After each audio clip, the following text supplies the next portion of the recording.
लिए कोई लंबी चौड़ी हमें साइंस करने की ज़रूरत नहीं है।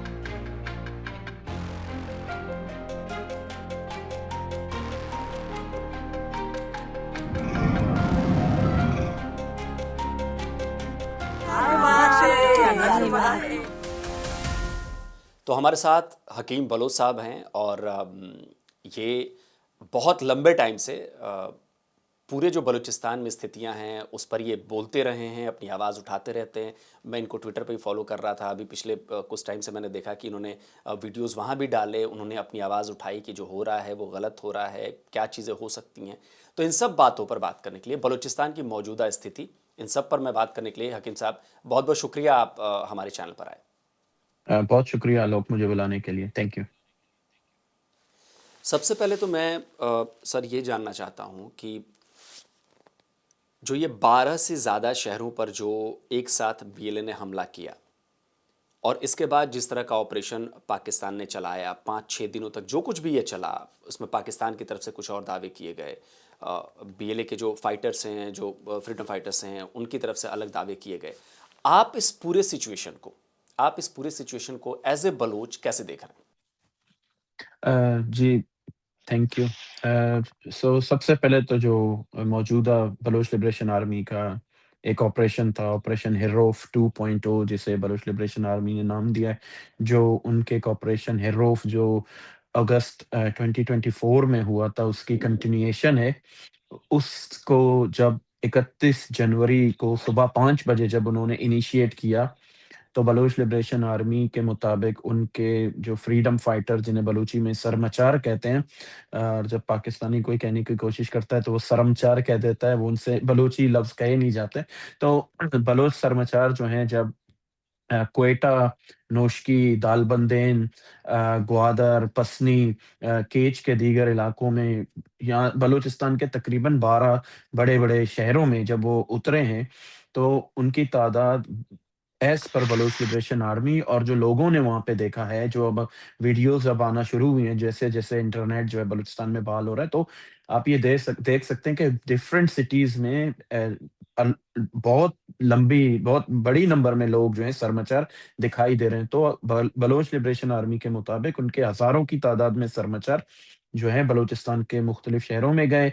उन्होंने वहाँ पे ऑपरेशन कैरी किए और कल के रोज़ जब 6 फरवरी का जो दिन था, कल के दिन बलोच लिबरेशन आर्मी ने ये ऐलान किया कि दोपहर को 2 बजे उन्होंने अपने जो हैं मकासद, उनके जो ऑब्जेक्टिव ऑफ दिस ऑपरेशन थे, वो कंप्लीट कर लिए।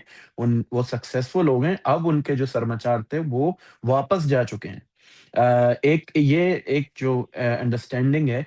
दूसरी जानिब ये है कि जहाँ पर हमले हुए, जैसे कि हमने देखा नोशकी जो है, इस हमले का एक मरकज़ कहा जा सकता है, जहाँ ऑब्वियसली दीगर जगहों पर भी हमने देखा मुसलसल 2 सी 3-4 दिनों तक फुटेजेस आते रहे, जंग होती रही, धमाके होते रहे, सिक्योरिटी फोर्सेस को मारा गया। तो लेकिन जो आप ये कह सकते हैं जो मरकज़ था वो नोशकी रहा है। नोशकी में जो है उन्होंने काफ़ी तादाद में, अभी जैसे वीडियोज़ आ रहे हैं, पुलिस के जो स्टेशंस है उसको कब्ज़ा करके बलूच लिबरेशन आर्मी वहाँ से जो वेपन्स हैं और दीगर जो सामान है वो लेकर जा रहे हैं। हमने देखा है कि एक बहुत बड़ी तादाद में वहाँ से जो कैदियाँ थे उन्हें रिहा कर दिया गया है। तो सिचुएशन जो है वो जिन-जिन इलाकों में बीएलए ने क हमला किया वो बीएलए के कंट्रोल में थे। They were under control of BLA. Pakistani forces ने उसके रिएक्शन में, जैसा कि आपने कहा, वो दावा भी कर रहे हैं। तो उन दावों की भी बात करते हैं। पाकिस्तानी फोर्सेस ने अब तक जो उन्होंने नंबर शुरू की थी बलूच फ्रीडम फाइटर्स को मारने की, जो शुरू में 30 थी, फिर 45 हुई, फिर 60 के लगभग पहुँची, फिर 90 को पहुँची, फिर 130, 145। आज किसी पाकिस्तानी जो कह सकते हैं फौज के टाउट ने मेरे किसी ट्वीट के नीचे कहा है कि 210 लोगों को हमने मारा है। बलोच लिबरेशन आर्मी ने अपने खुद जो बयान है उसमें कहा है कि उनके 93 जो है फाइटर्स जो है उन्होंने जो है शहादत कबूल की है। उसमें आई थिंक 50 जो हैं वो मजीद ब्रिगेड के मेंबर थे। मजीद ब्रिगेड अंडरस्टैंड करना बहुत ज़रूरी है, वो एक सुसाइड स्क्वाड है बलूच लिबरेशन आर्मी का, जिसे वो फ़िदाई मिशन पे भेजते हैं, जिनका मकसद यही होता है, या तो वो खुद को ब्लास्ट में उड़ा देते हैं या फिर लड़ते-लड़ते मरना होता है उनका मकसद। उनका मकसद ये नहीं होता कि अटैक कैरी करके सक्सेसफुली वापस चले जाएँगे। जिस जगह पर वो होते हैं, उनका मकसद यही होता है कि हमारे जो दीगर साथी हैं, उनकी हिफाज़त में वो खुद को जो है कहीं शहीद करा देते हैं, कहीं जो है उनको अंदर, लेट्स सपोज़ वो किसी कैंप पर अटैक कर रहे हैं, तो आप देखते हैं कि एक गाड़ी, बारूद से भरी हुई गाड़ी लेकर कोई सरमाचार चला जाता है। So that's kind of how Majeed brigade works. लेकिन उसके अलावा जो है बलोच लिबरेशन आर्मी ने कहा है कि उनके दीगर जो मेंबर थे, वो भी इस कार्रवाई में शहीद हुए हैं।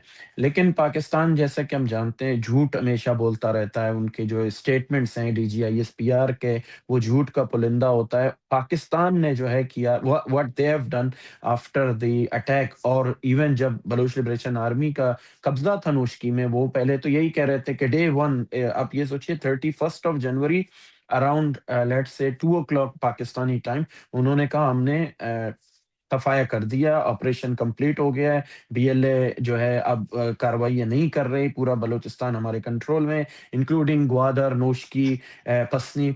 लेकिन कल के रोज़ तक हमने देखा कि वहाँ पे अभी भी इंटरनेट बहुत से इलाकों में बंद है। लेकिन जहाँ-जहाँ इंटरनेट की सहूलियत थी, कल सुबह तक हम भी ये देख रहे थे कि जंग जारी थी, बीएलए के सरमाचार लड़ रहे थे। तो वो हुआ, उसके साथ जो है पाकिस्तान ने टारगेट करना शुरू किया, जिसका हम पहले ही इज़हार कर चुके थे कि वो सिविलियंस को टारगेट करेंगे। वो जो है पॉलिटिकल एक्टिविस्ट के फैमिलीज़ को, या जो खुद पॉलिटिकल एक्टिविस्ट बलूचिस्तान में रहते हैं, स्टूडेंट एक्टिविस्ट रहते हैं, उन्हें टारगेट करेंगे।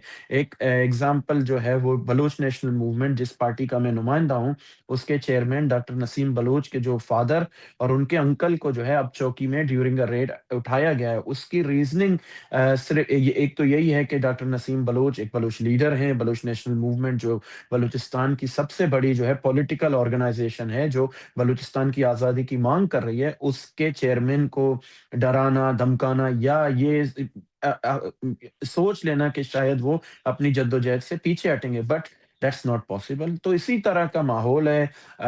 एक बुजुर्ग जो है शख्स, उन्हें नोशकी में मारा गया है पाकिस्तानी फोर्सेस की जानिब से, कुछ बच्चों को मारा गया है। अभी बहुत सारे फुटेजेस आ रहे हैं, क्योंकि पाकिस्तानी फोर्सेस की जानिब से मुसलसल जो है ड्रोन अटैक्स किए गए हैं, क्योंकि वो जमीनी जो जंग थी उसका मुकाबला नहीं कर पा रहे थे बीएलए के सरमाचारों का।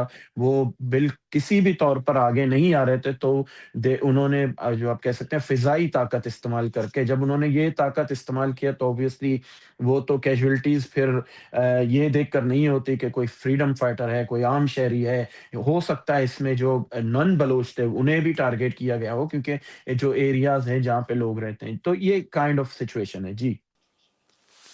हाकिम साहब, मुझे दो बयान मुझे अभी याद आ रहे हैं, और ये बड़े पावरफुल बयान थे बकौल पाकिस्तानी। एक तो आसिम मुनीर का बयान था कि ये 1500 बलोच ये क्या कर लेंगे, बलूचिस्तान हमसे छीन लेंगे। और दूसरा मुझे बड़ा ही मतलब मैं क्या कहूँ, घटिया टाइप का बयान लगा, मोहसिन नकवी ने दिया था, आपको याद होगा, कि ये एक एसएचओ की मार है। आज जब 6 दिन तक ये लोग पैरालाइज्ड रहे, इनकी फौज पैरालाइज्ड रही, तो क्या वो एसएचओ इनको नहीं मिला? क्या आसिम मुनीर को ये नहीं दिखा कि 1500 बलोच छोड़ो, 300 बलोचों ने क्या हाल तुम्हारा किया है? देखें, ये तो वो बयान जो हैं वो असल में अपने लोगों को हौसला देने के लिए दिए जाते हैं। ये पार्ट ऑफ द स्ट्रैटेजी होती है, माइंड गेम होता है। अपने फ़ौज का मोराल बुलंद करने के लिए ऐसी बातें की जाती हैं कि पंजाब से एक मिनिस्टर उठकर आता है, फेडरल मिनिस्टर मोहसिन नकवी, और वो जो है बलूचिस्तान के जो कठपुतली, जो पपेट चीफ मिनिस्टर है, जो वो खुद जो है डेथ स्क्वाड चलाता है, वो खुद जो है एक कातिल है। उसे फिर चीफ मिनिस्टर बनाया गया जस्ट बिकॉज़ वो उनकी ईमा पर काम करेगा। तो ये बयान देना कि बलूचिस्तान एक एसएचओ की मार है, बलूच सरमाचार, या 1500 लोग हैं, हम इन्हें इनकी 10 नस्लें भी बलूचिस्तान को आज़ाद नहीं करा सकते। The fact of the matter is, Baloch जानते हैं कि वो अपने से ज़्यादा ताकतवर दुश्मन से लड़ रहे हैं। बलूच मतलब हमें अंदाज़ा है कि पाकिस्तान के पास क्या-क्या जो है military wise, equipment wise, number wise कितनी बड़ी ताकत है, बट बलोच आल्सो नो कि पाकिस्तानी रियासत में विल नहीं है, उनके पास वो जो है ना जज़्बा नहीं है, क्योंकि बलूच अपनी आज़ादी के लिए लड़ रहे हैं और वो बलूचों को गुलाम रखने के लिए लड़ रहे हैं। तो ये स्टेटमेंट मायने नहीं रखते। बलूच जानते हैं कि पाकिस्तानी स्टेटमेंट की हकीकत क्या है। अभी तो सिर्फ़ ये एक मिसाल हम बात करें ऑपरेशन एरोफ 2.0 की, इससे कबल भी हमने देखा है जब भी बलूच सरमचार कोई भी तंज़ीम कार्रवाई करती है तो पाकिस्तानी रियासत मफलूज हो जाती है। रोड बंद कर दिए जाते हैं, चेक पॉइंट्स लगाए जाते हैं, चेक पॉइंट से जो है पाकिस्तानी फ़ौज के मेजर जो हैं या कर्नल जो हैं उन्हें उठाया जाता है। बलूच सरमाचारों ने इस ऑपरेशन के दौरान भी एक जो है पार्लियामेंटेरियन को रोका था, फिर उन्हें छोड़ दिया बिकॉज़ वो ऑब्वियसली बलोच थे और उनका इन अ डायरेक्ट जो है बलोच जेनोसाइड में या बलोच जो है नेशनल स्ट्रगल है लिबरेशन, उसके खिलाफ कोई एक्ट नहीं था, कोई रोल नहीं था। तो बलोचों को ये कह देना कि ये एक एसएचओ की मार है या फिर ये कह देना कि 1500 बलोच हैं, हमने देखा है कुछ पाकिस्तानी सहाफ़ियों ने खुद उनसे सवाल किया है, तो वो उनके पास उस बात की जवाब ही नहीं था। बिल्कुल सही कह रहे हैं आप। अच्छा, एक मेरे दिमाग में एक बात आई है कि एक तरफ पॉलिटिकल मूवमेंट तो चल ही रहा है बलूचिस्तान को आज़ाद कराने का, बहुत लंबे टाइम से चल रहा है। एक तरफ जो आर्म मूवमेंट है वो भी चल रही है। अब मैं ये जानना चाहता हूँ कि इतने लंबे टाइम के बाद संसाधन नहीं है, बहुत कुछ सहना पड़ता है, मिसिंग पर्सन्स हैं, लोगों को मार दिया जाता है, इसके बाद भी ये जो दोनों तरह के जो स्ट्रगल बलूचिस्तान के लोग कर रहे हैं, तो ये अपनी मंजिल के कितना करीब पा रहे हैं अभी ये ऑपरेशन हेरोफ 2.0 के बाद, जिस जिस लेवल का ये ऑपरेशन था, ये बहुत बड़ा ऑपरेशन था, इसमें बहुत ज़्यादा कोऑर्डिनेशन की ज़रूरत पड़ती है। तो ये पॉलिटिकल मूवमेंट और एक आर्म मूवमेंट, ये दोनों अब कितना आगे पहुंच गए हैं अपनी मंजिल के पास? आपको क्या इस पर कहना चाहेंगे आप इस पर? देखिए, आज़ादी की जो तहरीकें होती हैं वो आप उसकी कोई डेट नहीं दे सकते कि मैम कब कब आज़ाद होंगे, या उसकी कोई एक्सपायरी डेट नहीं होती, मैं ये कह सकता हूँ, क्योंकि हम देखते हैं अ, अगर आप कोई रेवोल्यूशन, कोई इनकलाब की बात करें, वो obviously in a short term, short time of span of time आप प्रोटेस्ट कर सकते हैं, रेवोल्यूशन ला सकते हैं। बट जो आज़ादी की जद्दोजहदें होती हैं, जहाँ पे ऑब्वियसली आप नेशन स्टेट की जानिब जा रहे होते हैं, वो एक तवील जद्दोजहद होती है। वो एवोल्यूशन का एक प्रोसेस होता है, जहाँ पे आप शुरू में शायद बहुत ही कमज़ोर ताकत से शुरू करते हैं, फिर आपको अपने लोगों को कन्विंस करना पड़ता है, फिर रियासती जो ज़ुल्म, जो जबर होता है, हम देख रहे हैं बलूचिस्तान में लगभग अब 80 साल के करीब है, जब से पाकिस्तान ने बलूचिस्तान पे कब्ज़ा किया है। सिंस डे वन बलूच जो है अपनी आज़ादी के लिए पहाड़ों पर गए।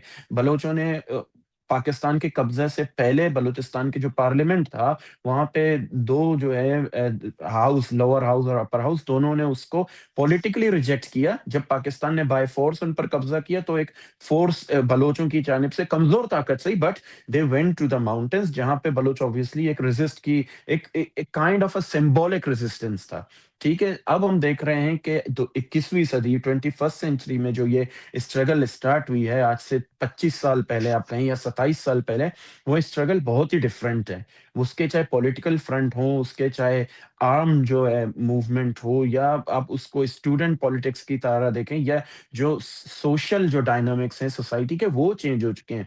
बलूच तहरीक में हिस्टोरिकली हमने देखा है कि बलोचों की जो औरतें थी वो जंगों का हिस्सा रही हैं। बलोच औरतों ने जनरल डायर के खिलाफ भी जंग में हिस्सा लिया है इन 1915 और सो। लेकिन अब उसके बाद से हमने देखा, जब 2018-19 के बाद जो शिफ्ट आया है, उसमें बलूच वुमेन जो है बाकायदा पार्टिसिपेंट कर रही हैं, नॉट एज अ सपोर्टर और या जो है इंटेलिजेंस सपोर्ट फराम कर रही हैं, बट एज डायरेक्ट फाइटर वो इन्वॉल्व हुए हैं। तो सोसाइटी में चेंज बहुत बड़ा आ रहा है। फिर पॉलिटिकली आप देख रहे हैं कि बलूचों को पाकिस्तान ने, आप ये कह सकते हैं, फ्रॉम 2012 अप टिल 2020 पाकिस्तान ने बहुत सप्रेस किया। पाकिस्तान ने लोगों को, पॉलिटिकल लोगों को उठाया, लापता किया, मसखशुदा लाशें फेंकी, बॉडीज़ को ड्रिल किया, लोगों को जो है आयरन के साथ उनको जलाया, सिगरेट के साथ जलाया, लोगों की आँखें निकाल दी गई। एक इंसान जो एक बुलेट से मर सकता है, उनके जिस्म पे 36 या 38 गोलियाँ भी हमने देखी हैं। लोगों के जो है बॉडीज़ को इस तरह से म्यूटिलेटेड किया गया था कि पहचान में नहीं आ सकते थे, उनको वो छूने कोने में फेंका गया ताकि वो गल जाएँ जो हैं। तो ये एक ऐसा टाइम था जब बलोचों को डराया जाने लगा था, जब बलोचों को खामोश कराने की कोशिश की गई थी। बट अगेन जब आपका दुश्मन आपके सोच को, आपके नफ्सियात को नहीं जानता, तो वो ऐसे ही हरकतें करता है। बलोच पाकिस्तान से ज़्यादा ताकतवर दुश्मनों से लड़ता रहा है। हम जानते हैं कि बलोच आज जो है गुलामी की ज़िंदगी गुज़ार रहे हैं, बट बलोचों ने सरेंडर नहीं किया है। अब अंडर स्लेवरी और सरेंडरिंग 2 डिफरेंट चीज़ें हैं। हम उस स्लेवरी के खिलाफ कंटीन्यूअसली लड़ रहे हैं और हमारा ये ईमान है, शायद हम even after such big attacks कि बलोच लिबरेशन आर्मी या दूसरे जो तंजीमें हैं वो कैरी आउट करती हैं, शायद हम अपनी ज़िंदगी में बलूचिस्तान की आज़ादी को ना देख पाएँ, या हो सकता है हमारी ज़िंदगी में ही हो, लेकिन जो जद्दोजहद है उसमें तेज़ी बहुत आई है। उसमें एक फ़र्क ये है कि लोग जब पाकिस्तानी फ़ोर्सेस बलूचिस्तान में घूमते हैं, लोग उनसे बाकायदा अपनी नफ़रत का इज़हार इस तरह से करते हैं कि ना तो उनकी तरफ देखते हैं, ना उनसे बात करते हैं, ना उनके करीब जाते हैं। लेकिन जब बलूच सरमचार, बलूच फ्रीडम फाइटर बलूचिस्तान में घूमते हैं, चाहे वो शहर हो, गाँव हो, पहाड़ हो, तो उनके साथ मिलते हैं, जुलते हैं, सेल्फ़ी बनाते हैं, और ये भी आम सूरत में नहीं, जब जंग जारी होती है, जब उन्हें पता है कि फ़ौज शायद हमला कर सकती है, तो दिस इज़ समथिंग जो बताता है कि बलूच एज़ अ नेशन तैयार हैं अपनी आज़ादी के लिए। अब ऑब्वियसली वो जो है वक़्त जब आएगा तब हम सब देखेंगे, होपफुली वेरी सून। बिल्कुल, हमें भी बड़ा इंतज़ार है कि बलूचिस्तान एक आज़ाद मुल्क हो, एक खुली हवा में आप लोग सांस लें। अभी मैं एक क्लिप देख रहा था, हिदायतुर रहमान बलूच हैं, वो शायद असेंबली में कुछ कह रहे थे। वो आरोप लगते हैं ना कि भाई रॉ फंडिंग करती है, रॉ पैसे देती है, भारत का बैकअप है, ये है। तो उन्होंने कहा कि भाई अगर हमारे नौजवानों को रॉ फंडिंग कर रही है, रॉ पैसे दे देती है, तो आप उन्हें पैसे क्यों नहीं दे रहे हो? आप पैसे दे के उन्हें मिला लो, आप उन्हें रोजगार दे दो। अगर फंडिंग भारत से हो रही है तो आप उनसे बड़ा फंड देकर कर लो। तो वो भी आप नहीं करते और हमें परेशान कर रहे हो। तो उनका कहने का मतलब ये था कि ये रॉ छोड़िए, आप हमारी प्रॉब्लम्स पे ध्यान नहीं दे रहे, आप सिर्फ अपना फ़ायदा देख रहे हैं, आप हमें दबा रहे हैं, जुल्म कर रहे हैं।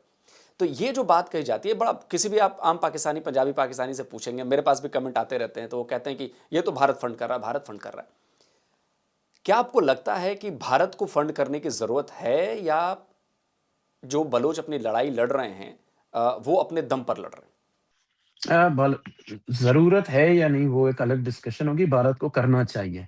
भारत की ज़िम्मेदारी है एज़ अ डेमोक्रेटिक फ़ोर्स, और सबसे बड़ी जो है रीजन में ताकत है, और फिर दुनिया की सबसे बड़ी डेमोक्रेसी है, और उन्हें अब हिस्टोरिकल अगर आप चीज़ों को देखेंगे, सबसे ज़्यादा ज़िम्मेदारी जो किसी 2 नेशन पे पड़ती है, एक तो यूनाइटेड किंगडम पर, जिसने बलूचिस्तान के साथ अपने ट्रीटी जो थे, जो वादे थे, वो नहीं निभाए।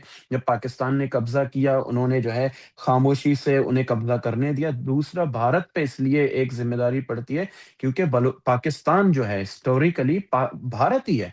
पाकिस्तान को जो है ऑब्वियसली हम सब जानते हैं किस तरह अंग्रेज़ों ने जो है काट कर in the name of Islam, और जो पाकिस्तान का इस्लाम है वो जो है इस्लाम से बिल्कुल करीब नहीं है। हम भी मुसलमान हैं, बलूच भी मुसलमान हैं, दुनिया में आपने देखा होगा मिडल ईस्ट सारा मुसलमान है, लेकिन जब भी पाकिस्तानी मुसलमान की बात होगी तो वो दहशतगर्दी से होगी, तो वो है स्कैम जो है, लोगों से झूठ, लोगों को तकलीफ देना, लोगों के जो है कौमों को तबाह करने की सूरत में होगी। तो भारत को करना चाहिए। बलूचों के पास अगर भारत की तरफ से सपोर्ट होता तो शायद बलोच जो है पाकिस्तानी ड्रोन्स को मार गिराने के काबिल होते, शायद बलोच जो है पाकिस्तानी जो एयरक्राफ्ट हैं उनका मुकाबला करने की ताकत रखते।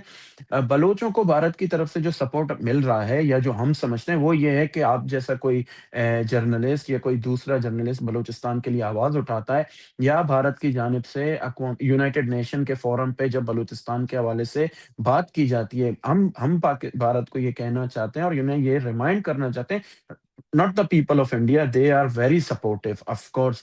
द गवर्नमेंट ऑफ इंडिया, वो भी हम नहीं कहते कि वो बलोचों के बारे में कभी कुछ नहीं कहते, but they should do more. उसके लिए उन्हें एक फॉरेन पॉलिसी चाहिए, इसलिए नहीं कि वो फॉरेन पॉलिसी, वो आप कहते हैं ना कि tit for tat for Kashmir, और या पाकिस्तान कुछ कहे उसके लिए, लेकिन नहीं, आपकी जो रिस्पॉन्सिबिलिटी है एज अ, आप ये कह सकते हैं, senior leader of the region, और अब जो है इंटरनेशनली जो आपके रिलेशन है, आप जिस तरह से ग्लोबली आपको पहचाना जाता है, तो इंडिया की फॉरेन पॉलिसी ऐसी हो कि उसके तहत बलूचिस्तान को पाकिस्तान का इंटरनल हिस्सा नहीं कहा जाए। पाकिस्तान ने बलूचिस्तान पे कब्जा किया है, दैट्स अ डिस्प्यूटेड टेरिटरी।